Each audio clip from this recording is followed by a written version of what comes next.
Exactly 114 years ago, in these very early morning hours, Titanic was already entering the most decisive stretch of its story. And what is most unsettling is that, at first, almost nothing seemed serious enough to make everyone understand what was happening. The impact did not come like an explosion or like an instant scene of chaos. It came as something strange, restrained, easy to underestimate. And that is exactly what makes that night so disturbing. The end began long before it looked like the end. Tonight, we are stepping into that interval.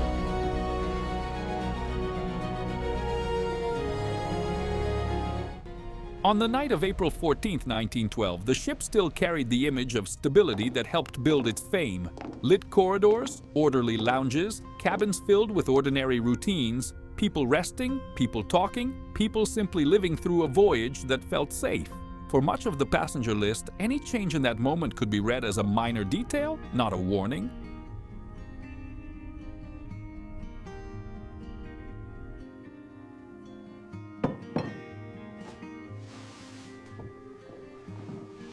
And that is essential to understanding what comes next. Have you ever noticed how the appearance of normalcy can fool people even when something has already started to slip off balance? On Titanic, that delay in perception would prove decisive.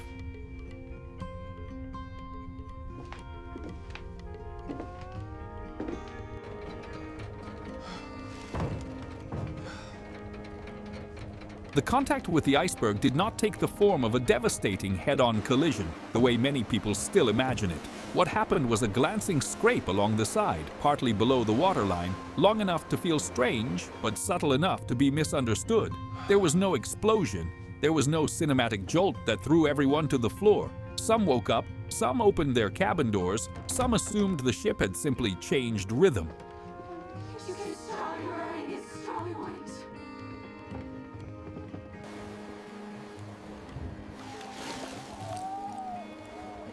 And that is where the cruelty of the moment lives.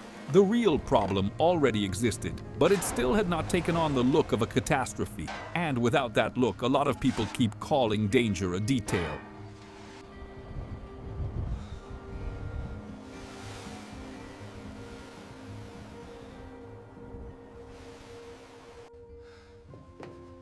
The first to notice are not the average passengers. They are the men working where the ship shows the truth with no polish. Service corridors, technical spaces, compartments near the damaged structure, sections where steel, water, and time speak before luxury does. The crew's rhythm changes before the crowd's does. Movements grow quicker, gestures more deliberate, glances shorter.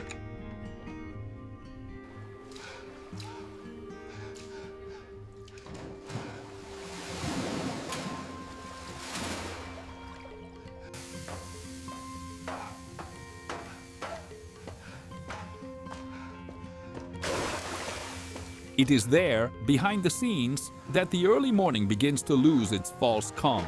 Before fear rises to the decks, it is born down below, where the ship stops being a symbol and becomes a machine again, a hull, a calculation, a physical limit.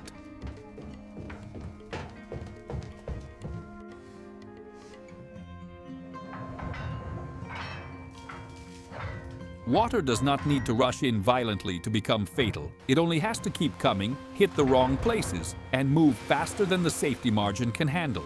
That is exactly what begins to happen. Compartments take on a heavy, freezing enemy that cannot be persuaded to stop.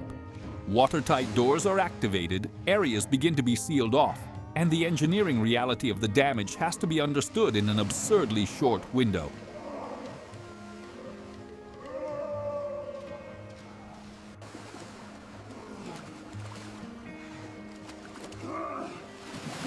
Here, Titanic stops being only an icon of greatness and returns to what every vessel becomes in the end. A structure trying to resist forces that do not care about reputation, luxury, or public confidence.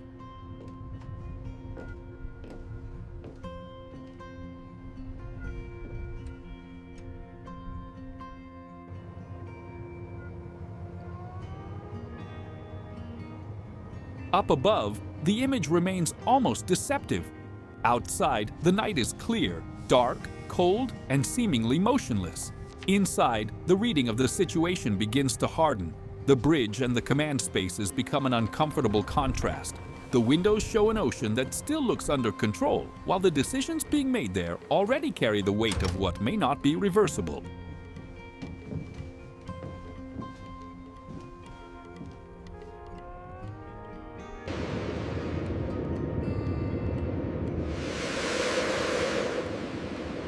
Have you ever felt that chill run down your spine when everything around you seems a little too calm?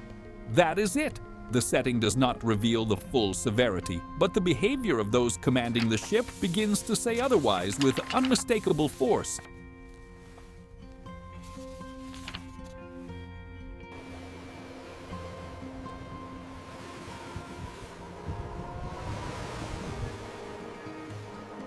There comes a moment when tragedy stops being a suspicion and becomes a calculation.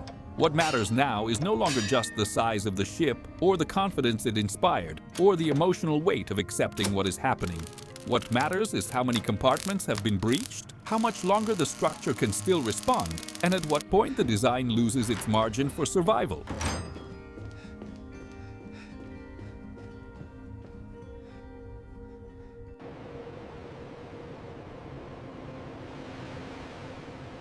This is one of the most important stretches of the night, because this is where certainty is born, a certainty that has not yet reached everyone else. The ship is still beautiful, lit, and recognizable, but technically, it has already changed categories. And when the technical reality changes categories, fate usually goes with it.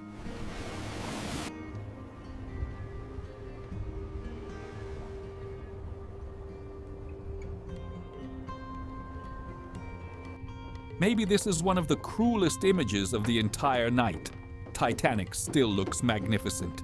The lights are still on, the four funnels still draw an imposing silhouette, and the hull still dominates the Atlantic with the same visual language of strength and confidence. But now that grandeur works against human perception, the more stable and monumental the image looks, the harder it is to believe the danger is real. And that explains a lot.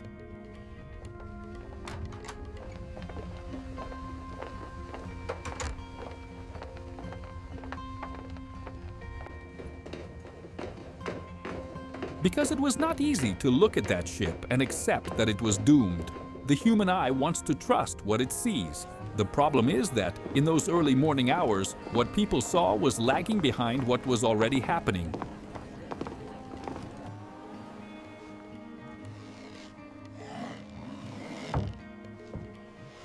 While the crew is already operating under an entirely different level of tension, many passengers are still trying to piece together the puzzle with incomplete information. They notice movement, they hear instructions, they pick up on an unusual rhythm in the corridors, but the scene still has not given them a final, undeniable signal. And that matters more than it seems. Because the human mind does not trade comfort for urgency very quickly when the environment still feels civilized.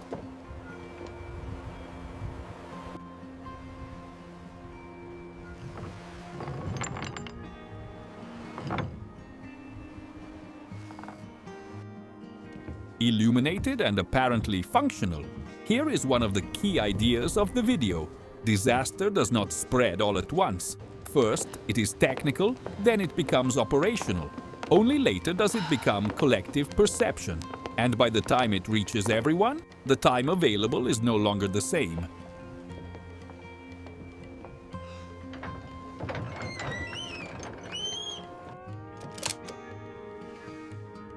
When the lifeboats truly enter the picture, the night changes tone. Up to that point, there is still room for doubt, denial, and misreading. Now a harsh contrast appears between the scale of the ship and the fragility of the small boats that begin to represent the only real way out. But not everyone reacts with the logic of someone who already knows how the story ends.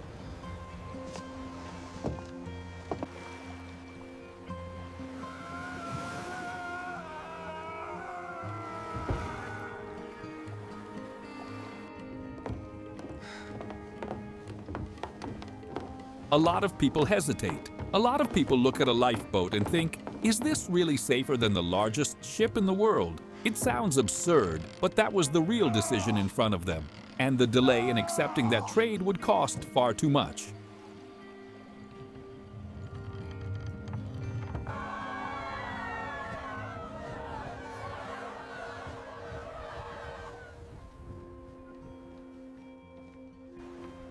That is exactly why this story still hits so hard today. We are not just watching a ship sink. We are watching the moment when human perception falls behind physical reality. And hold on to that idea, because the point is coming when Titanic itself starts to reveal in its own body that there is no going back.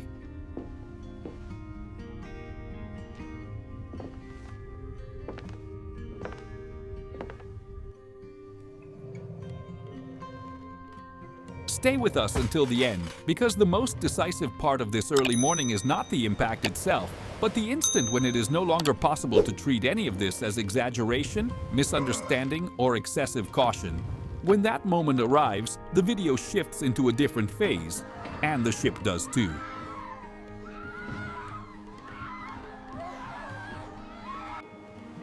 Up to this point, many people could still cling to the appearance of normalcy. Now that becomes much harder. The ship can no longer hide what is happening so well because its own body begins to send out signals that any passenger can feel. Objects slide. The floor responds differently. Walking starts to require balance where comfort once existed.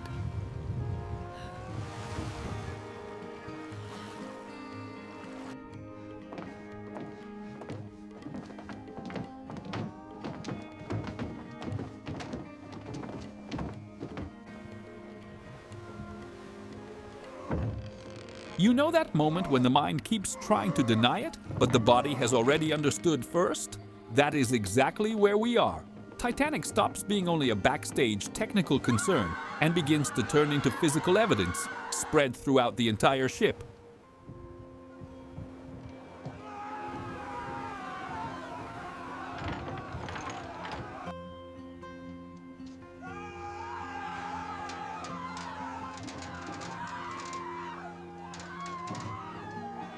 This is the point when the early morning changes for good. Hesitation begins to collapse because the ship finally reveals on the surface what it had been hiding since that scrape along the hull. The lifeboats no longer look like excessive caution.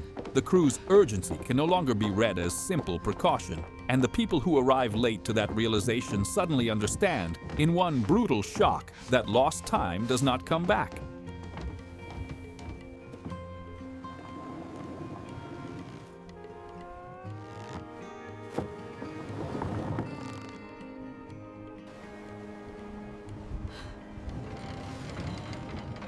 This is the heart of the video, not the final instant of the sinking, but the moment when doubt ends. From this point on, there is no more comfortable space left for denial. Titanic itself begins answering for the situation.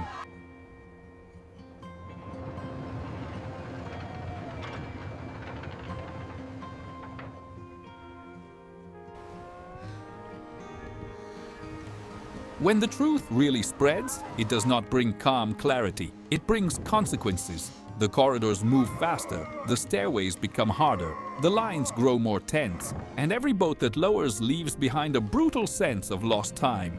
What once looked like reluctance now becomes urgency. But that urgency arrives inside a scene already organized for an advanced crisis, not for the beginning of one.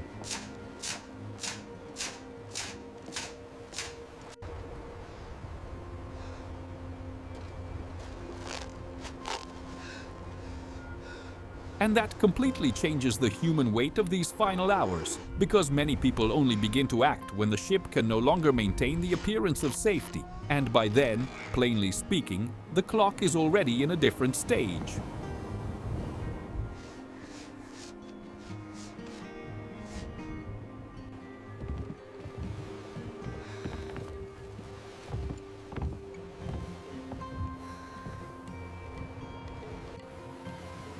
From here on, the early morning becomes cruel in a deeply human way.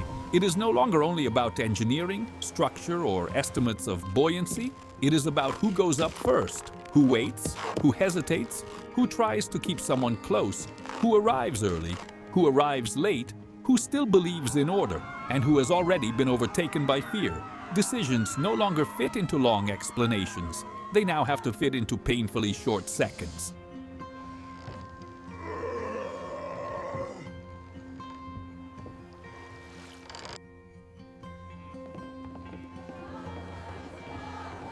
Order still exists, but it is being tested every moment by a growing number of people who now understand the scale of the problem. And when collective perception finally catches up with physical reality, the ship is already demanding the price of every wasted minute.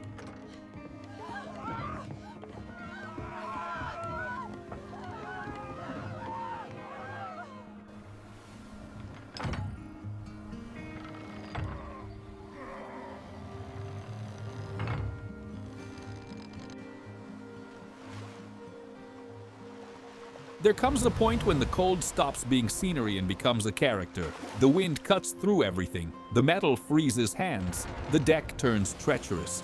Breathing feels heavier. Even standing still begins to cost energy. That changes everything, because the emergency is not happening in some neutral setting. It is happening in the middle of the North Atlantic, in the dead of night, in an environment that punishes the body without asking permission. Titanic is sinking, yes.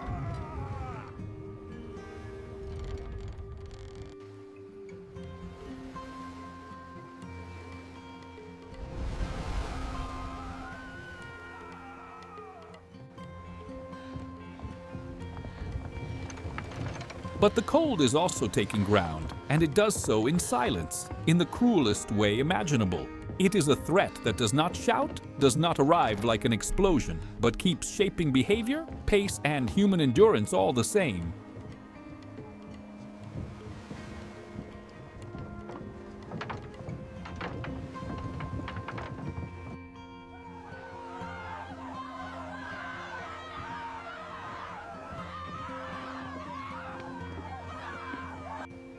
As the situation worsens, the ship's interior starts changing meaning. Elegant staircases, refined lounges, immaculate corridors, and every detail of luxury begin to lose all practical value in the face of what is happening.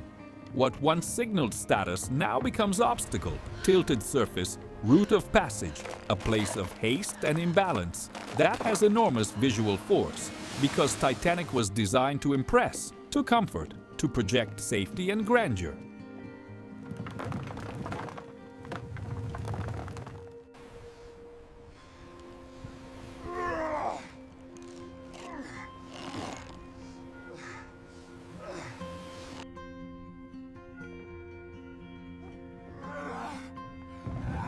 But in this phase of the early morning, that entire language begins collapsing along with the ship.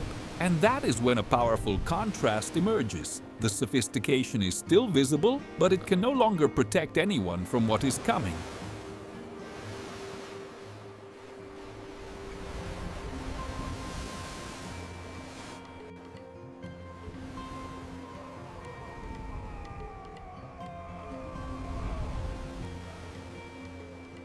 Even as the situation grows worse, the crew still tries to preserve some degree of logic. That detail matters a lot, because collapse does not arrive as instant disorder. First, it corrodes control, piece by piece. There are still stations operating, orders still being carried out, people still trying to preserve lines, procedures, and direction of flow. But now, all of it is happening with less time, less space, less margin, and more human pressure.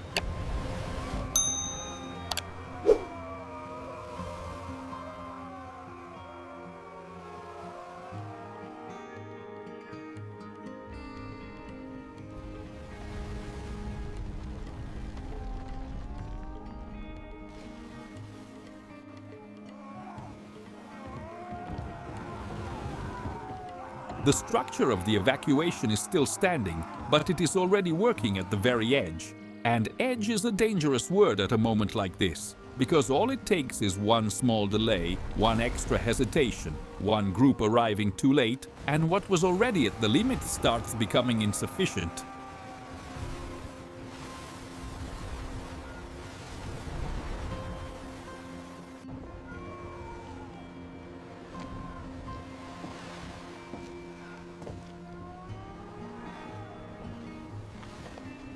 Seen from the outside, Titanic still inspires awe.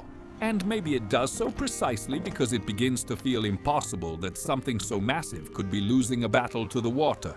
The lights are still burning, the four funnels still dominate the horizon, and the ship still carries the visual language of greatness.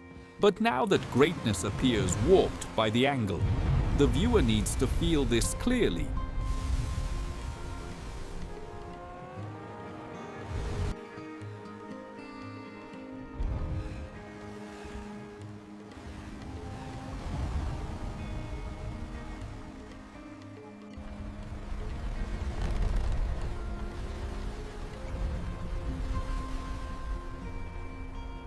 This is no longer the image of an ocean liner standing firm on its route. It is the image of a giant in collapse, too slow to save even its own appearance. And honestly, that may be one of the strongest images in the entire video. The grandeur still there, but already defeated from within.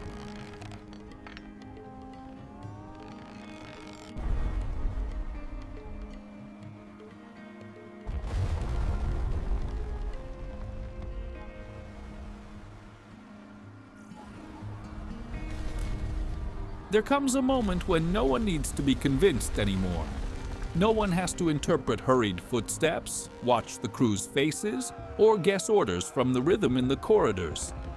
The environment itself answers for the situation. The deck, the cold, the boats, the angle, the movement, everything now points to the same conclusion. And when that unanimity finally arrives, the feeling is not relief at understanding. It is the weight of understanding too late.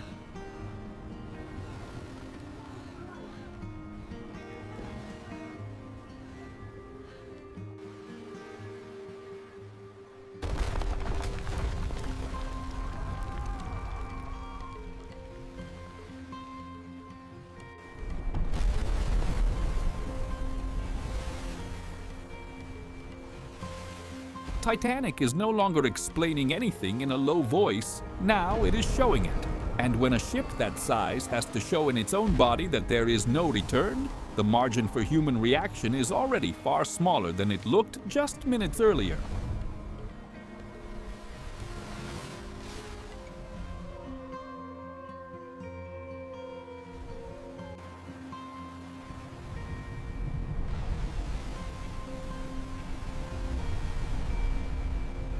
Here we enter a truly terminal phase.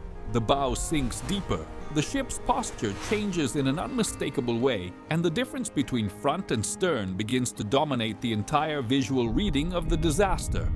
This is no longer just a vessel at risk, it is a structure being pushed beyond the point of no return.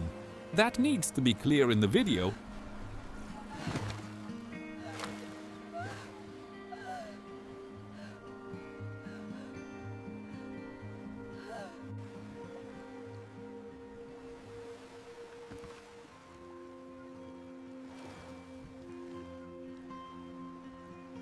Because the historical impact lies not only in the fact that the ship sinks, but in the way it reveals, stage by stage, that it has lost the fight.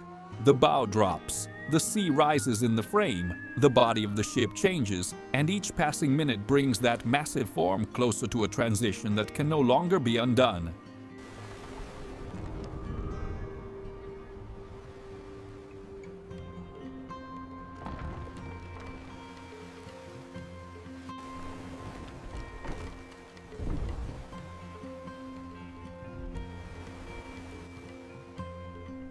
From here on, Titanic is not just sinking, it is being forced beyond what its structure can bear.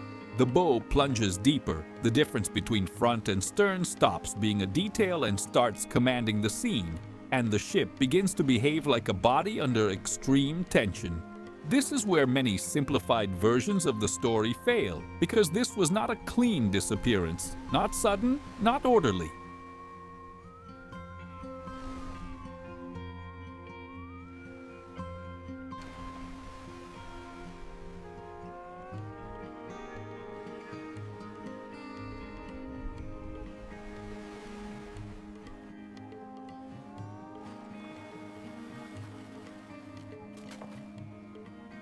It was a heavy physical progression, brutal, full of strain and material limits. Every second pushes the structure a little further toward a place where it cannot remain whole, and when matter reaches its own limit, it stops negotiating.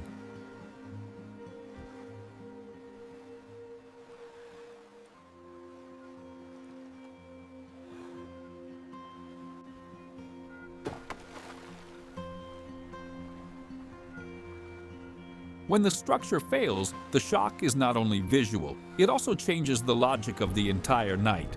Up to this point, there was still one ship trying to resist. After the breakup, that ends. The forward section continues along the path the sinking had already imposed, and the stern remains for a brief moment separate, suspended in a violent pause before the end.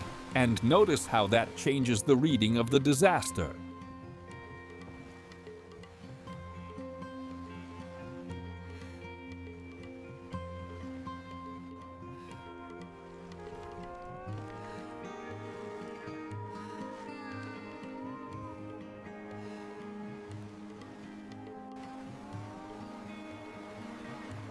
Titanic stops looking like one ocean liner in collapse and begins to look like two destinies unfolding in sequence. First the bow, then the stern. That order matters a great deal because it corrects the oversimplified version and brings the viewer closer to the real physical progression of what happened.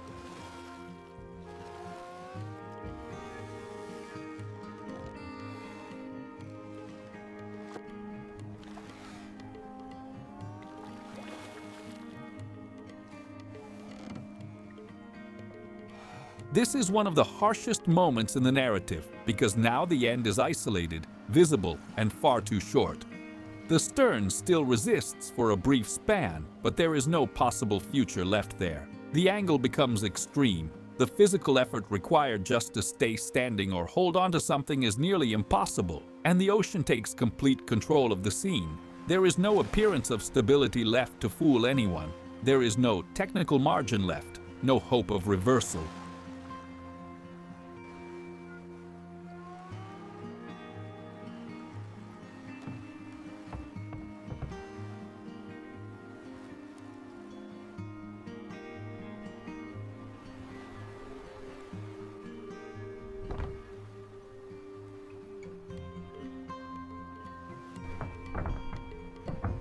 What remains is the final descent of what is left of the ship. And precisely because it comes after the breakup, this phase carries a very specific feeling. It is no longer the struggle of one whole giant, but the end of a last remaining section trying to hold on for a few seconds more.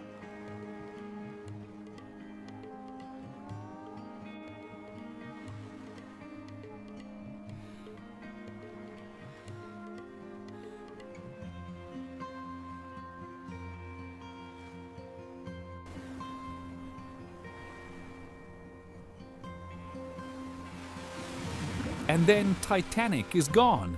The space it occupied becomes water, wreckage, darkness, and cold.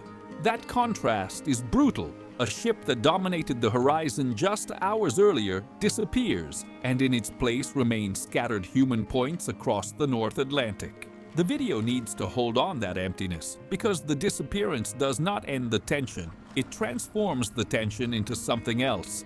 Now it is no longer about the ship sinking.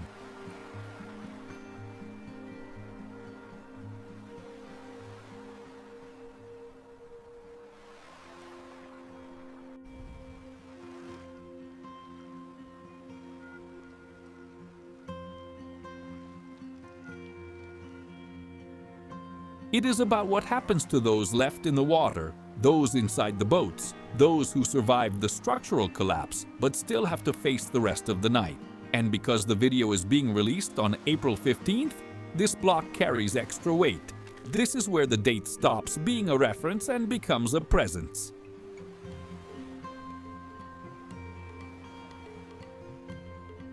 This video was a historical reconstruction made with AI, based on records from the time, created for educational and narrative purposes.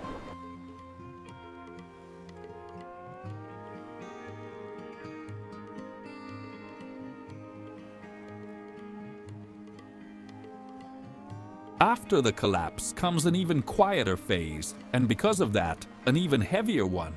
The survivors look out over the water where the ship disappeared, surrounded by floating wood, loose objects, and a cold that never lets up. Grandeur becomes fragments, luxury becomes wreckage. The idea of control becomes a recent memory, and maybe this is where the video delivers one of its most important truths for the viewer.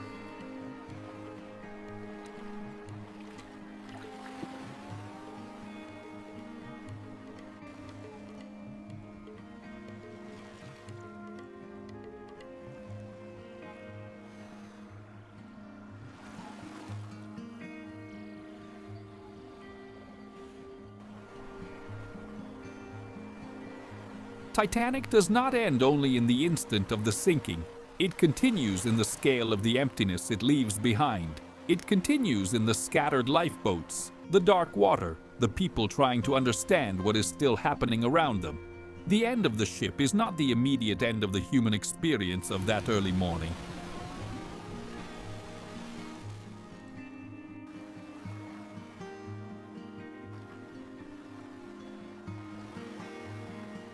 Maybe that is why this story keeps coming back every year. Not only because a famous ship sank, but because those final hours expose something deeply human: the delay between the signal and acceptance. Titanic entered history not only because of its scale, but because of the way the disaster was understood in stages, too late for far too many people.